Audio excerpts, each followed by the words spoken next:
With us now is Brad, and we're going to be talking about, I was going to say, I want to call it Chuck, but I know it's not Chuck, Brad. It's Chunk Nibbles. Unless, Brad, you've got a twin brother named Chuck, do you? I don't. Some people have called me Mr. Nibbles. We kind of go under a bunch of different names, but it's just a fun brand. It is such a fun brand. So it's third generation recipe. Tell us about how this came to be. First of all, I also want to say I'm so impressed that you cashed out of your 401k. You just believed in your dream and you just went for it. So good for you. Thank you. Yeah, it is completely. It's kind of a crazy story, but at the same time, we have a lot of faith in the recipe that my grandma had originally created, and we felt that after all those years of giving it away to people around the holidays and as different treats, whether it was teachers or my dad's automotive customers, all those people that were asking for more, maybe this actually had some legs. So we decided to give it a shot. What do you love best about Chunk Nibbles? I think that on top of it being a nostalgic treat that a lot of people can relate to, it is enjoyable. It is a combination of sweet and salty ingredients that are combined with that same tender, loving care that you would expect out of any grandma's kitchen.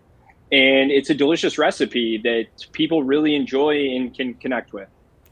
Now, you were generous enough to support Long Island Cares here for a charity event that I'm having on May 29th.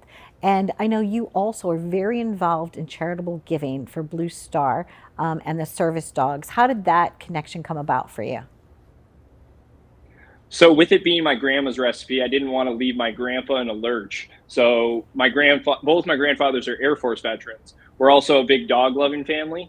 So we were able to find a charity that sort of bridges that gap. So we donate a portion of every unit that we sell of Chunk Nibbles to help fund their mission. And what they do is they rescue dogs from high kill animal shelters and then train those dogs for military combat veterans suffering from PTSD or TBI as service emotional or therapy dogs. And I also love your packaging because on the back of your package are actually photographs of your family. Yeah, with it being a family recipe, the family lineage and the story behind it, it just made sense that having my grandma, my mother on there, we take a lot of pride in the fact that every package has her picture on it. So the product has to be up to a certain level of quality that she would stand by as well. And Bradley, is your name also like a family tradition? How did they decide to call you Brad? So my originally my parents were thinking of naming me Kyle, but with my middle name being Christopher, it was one of those things where they thought there was too many harsh syllables in a row, like Kyle Christopher Cocklin. So Bradley was the backup name, but yeah, I've been happy with it, so no complaints on my end. It's a good name, and whether they call it Chunk Nibbles or Chuck Nibbles, whatever they call it, as long as they're buying it, as long as they're eating it, as long as they're giving to charity, it's all good. Do you have a favorite flavor? These are all so delicious. Well, I get that question a lot, and obviously I am a tad biased. I think my grandma's recipe is the best, but that's the benefit is that we have a bunch of other flavors from s'mores, which is everyone's favorite campfire treat. We have the peanut butter chocolate, very self-explanatory for the peanut butter lovers. We have our strawberry flavor that has real dehydrated strawberry bits in every bite. And then obviously those are just all my feeble attempts living up to grandma's classic original. So if I'm living in anybody's shadow, I'm happy it's hers. Well, congratulations. And what has been the response from all of your family members? Because this thing has grown tremendously and it's grown pretty fast. It's overwhelming.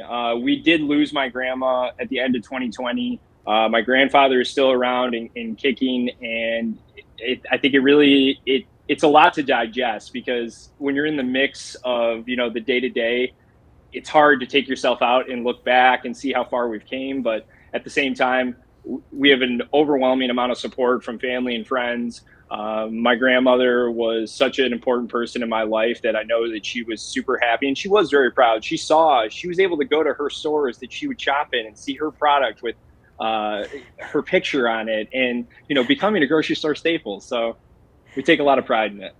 I know, and I'm sure people probably stopped her along the way and asked for her to autograph a bag or two. But Brad, thank you and continued success for you. And you are what dreams are made of. You had a corporate job, you now have your own company, and congratulations to you. And your entire family and your entire town. So way to go. So yay! Thank you. I appreciate it. Thank you, Donna. You're welcome. And I love the fact that you are indeed helping others. So thank you. From every bag, a donation goes. So thank you. And happy journeys to you. And this one I'm just going to open up because, you know, it's too delicious not to try some. So from my studio home to your home, look at how delicious this is. It's tasty goodness. Be well.